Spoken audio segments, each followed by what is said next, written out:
how has age appropriate programming changed for you over the years? I would imagine in the very beginning, you probably did things, I don't know if anything like I did, it was sort of like a one size fits all model early on, but we had to quickly adapt and realize that you have to have a programming that is age appropriate, right? Yes, that's been a huge part of what we've really worked on, and also I think equally as important as the content itself Yeah. is the training for the teachers leading it. So for us, for example, we seem so hyper focused. We are, right? We're 18 months to 8 years old. That's a very young age range in the span of exposure to ballet and ballet training and kids' activities. But the developmental difference between an 18-month-old and even a 3-year-old, let alone an 8-year-old, is huge. And so what we've really had to invest in over the years and will continue to evolve and work on is training for our teachers in what's developmentally appropriate. How do you connect with these students? What are the milestones we're looking for, both in terms of motor skills and cognitive development,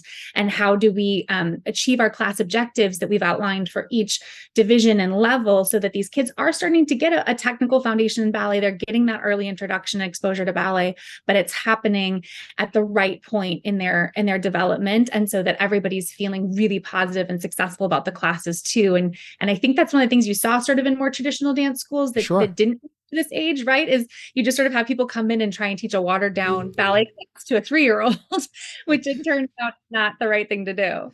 Yeah. One size fits all will definitely not work. And No. and also we know that the teacher in itself is truly the experience in, how the kids and how the moms and dads that come see their kids perform. It really comes down to the relationship that the teachers have with the child and how well they're trained. Tell us about the teachers themselves and how you train them to provide that experience, because they're on the front line. Yeah, no, it's such a good point. And I think we always feel like anything we invest in our teachers, we see tenfold coming back to us in the way that their classes fill, their retention rates, the engagement of those students. So we always feel like anything we invest in our teachers, we just really see the value immediately. I think beyond that, something that's been newer for me that I've noticed is that, and started paying a lot of attention to, is I see the owners that really spend a lot of time working on building their teams. It provides them with another level of satisfaction. Like, again, in that founder's journey I was mentioning, to really, instead of just kind of viewing themselves as managers of people or having to deal with the various issues that come up with employees and things like that, really viewing themselves as being able to sort of create and craft these teams and nurture them and focus on professional development for their teachers is something that they feel really engaged with and that they believe in more. And consequently, I feel like it makes them better owners, and owners that are just have a higher rate of satisfaction and are happier in the system, because it's not just another thing on their to-do list. It's something that they actually believe in and feel like ties in with our mission. Right. So we're always looking for ways to support our owners in running their teams, especially because we have so many owners with multiple locations. But then also, again, that training for teachers, knowing that they are the ambassadors, they're on the front line. We have an online training course that all of our teachers go through, Okay. in addition to their in-class work. And so that means that we've really prescribed what the in-class work looks like for them when they're at each studio. But the online training course provides us with that opportunity to make sure that everyone's getting consistent content, and really making sure that everyone's working from sort of the same playbook and getting exposed to the same important material as they move forward. Could you imagine if you didn't have this set up for your teachers? Everybody would be running their franchise a totally different way as they see fit. It's so worth the time and effort to really put that stuff in place. I think it's just so valuable. So yeah, we absolutely believe in that. And the other thing we found, there's so much talk right now with staffing shortages, and hiring is such a pain point. And for our owners too, it's really difficult for them sometimes to find the teachers that they need. And so we feel like we can address that in a couple ways. One is by having the training process be as, seamless for our owners as possible. Then whatever natural turnover there is, we've hopefully made it a much less painful process for them to onboard new teachers, knowing that, I'm sure similar to with your model, that it was a lot of part-time workers, right? When Absolutely. They're teaching chunks. And so there's always going to be some built-in turnover. And so kind of embracing that and figuring out, well, how do we then continually train great teachers, knowing that some of them are going to graduate and go off and all of that has really helped. Hopefully you always have some anchor teachers to hold on to too, so that you're not having to train constantly, but we want to support that. And then we also feel like And we really believe in the idea that when you're really training teachers well, when you're connecting them to our mission, to why we do what we do, why it's important, not just do this, but here's why we do it. They're Yes. more likely to stay a lot longer because they believe in the brand, they believe in the company, and they want to be a part of this. And so there is more longevity to sort of each hire when you're investing the time in training. And I think sometimes it feels counterintuitive to owners, that they maybe think the other way. Well, I'm just gonna have to train somebody else in a few months, why bother? And it's like, no, actually, the more you invest in training, the more likely you are to have that employer, that teacher stick around for a lot longer because they're going to believe in what they do. Totally. How do you balance though your franchisees, their entrepreneurial spirit with the system, because you're so system focused, yet your model is all about creativity and art? Yeah, to me, honestly, I feel like that's sort of like the walking that line is franchising, right? Because I feel like that's what both the beauty and the challenges of franchising are, that you are hopefully looking for really I'm having trouble getting that word out, but people who are meant to be entrepreneurs. Sure. I think that we even say that, right? That we're like, we would want people who feel like they could do this themselves. They just believe it's going to be a lot better if they do it with us. And so I think given that, that you're going to have people who also then want to be creative. They want to take initiative. They want to do some things on their own.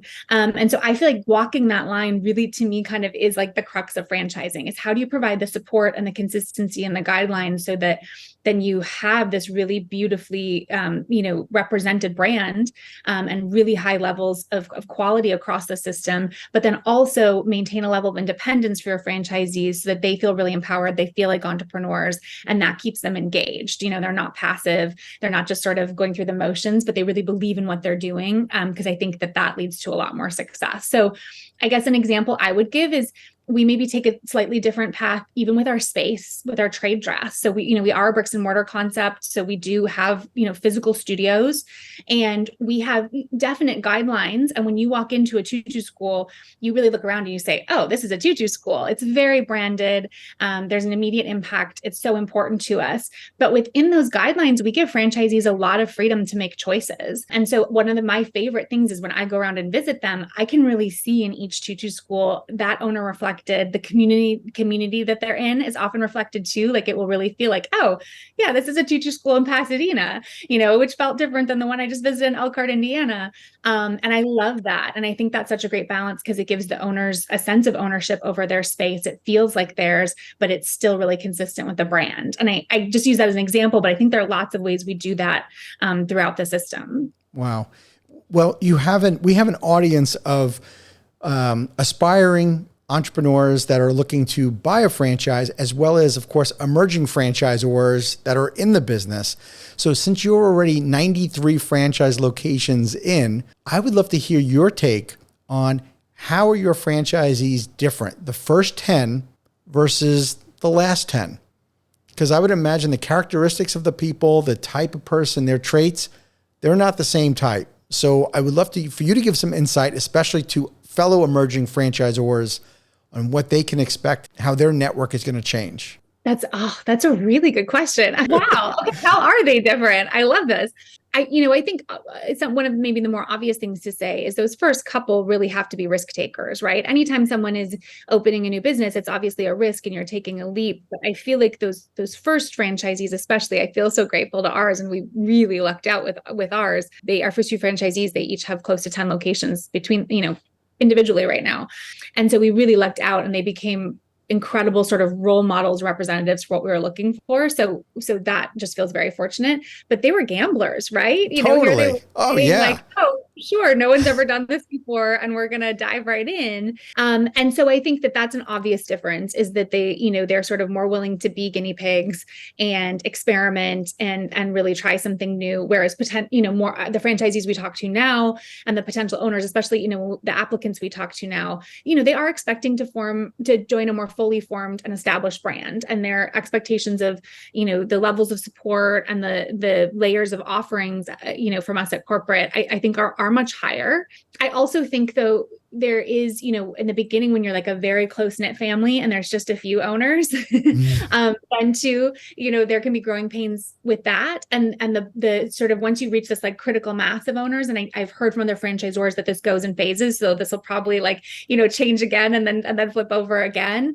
That there is, there's a lot of benefit in having a broader community and having a deeper and having very different points of view, so that if there ever is something where maybe we saw as a franchisor saw something different than the franchisees, or thought we should go in one direction and they were hoping for another, just by nature of having a variety of a lot of different viewpoints as you grow, it helps even out a lot of those sort of conversations, because I think it takes, it's much less likely to become a sort of like, oh, well, the owners think this and the franchisor thinks that. There's more likely to be a big variety of viewpoints, and you can have a conversation as a community about it. And I found that to be really refreshing and a great new phase to be in. Absolutely. We experienced a very similar thing. That was a very loaded question, I know, because we experienced it too. I mean, what founder doesn't? Once you get to close to 100 locations, it's obvious that the franchisees are going to be different. The first 10 are going to be risk takers.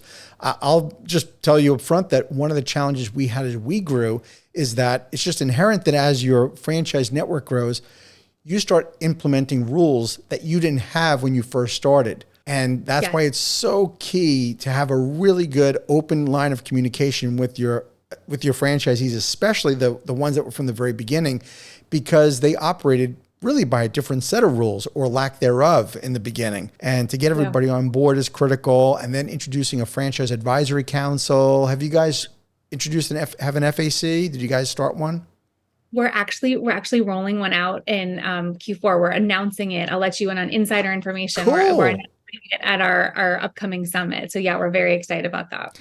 Yeah, it's time, because once you get to, you have too many franchises. Of course, you want to get input from all of them individually, but there's got to be the franchise advisory council, I would say, is a better way, at least, of being able to just collaborate all those voices, get them all in, and to get people from different stages, possibly by the time they've been in the network, also different revenue tiers, another way. There's so many different ways of doing it, but I think it's just going to help streamline how you guys grow. And the challenge, of course, of having that open communication just becomes ever more difficult, of course, the bigger we get. That's going to happen in any franchise.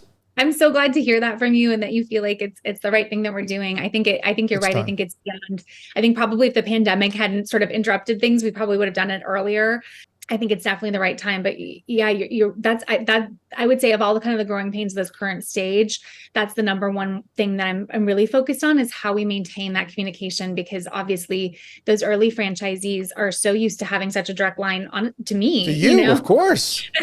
And we have great relationships, and that's been so important to me. And so figuring out how to really maintain that sense of partnership as we move forward, and for them to always feel like they're a part of this, knowing that there are also things that are going to have to change, like you mentioned, to operate at scale. That's a problem we're definitely sort of really working to solve all the time.